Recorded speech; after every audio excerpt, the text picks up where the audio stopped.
Votre histoire, Sonia, est très touchante. C'est une histoire de deux mères qui sont abandonnées.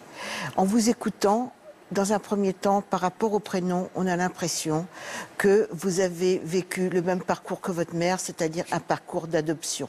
Parce que les changements de prénom, les changements de nom, c'est souvent au moment de l'adoption. Sans doute votre mère a été abandonnée, mais peut-être choisie, et donc adoptée.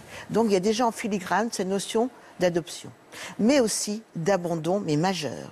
C'est-à-dire que tour à tour, vous êtes à la fois la maman de votre mère et votre mère veut être parfaite.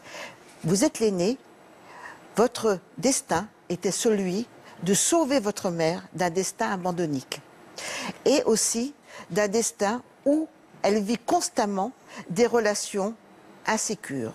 C'est-à-dire, je pense qu'elle choisit des relations conflictuelles, comme si elle avait besoin de ça pour vivre. Votre mère est en souffrance. Et vous avez fait aussi une dépression avec votre enfant. Vous dites que ma mère, c'est ce que j'ai de plus cher au monde. Donc au fond, il y a une grande inquiétude, une grande angoisse et un désir de la retrouver.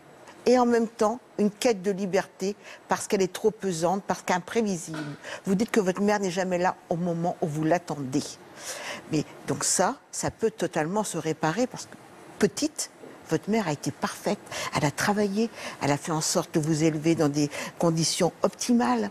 Donc je crois que ça, vous ne pouvez pas lui reprocher.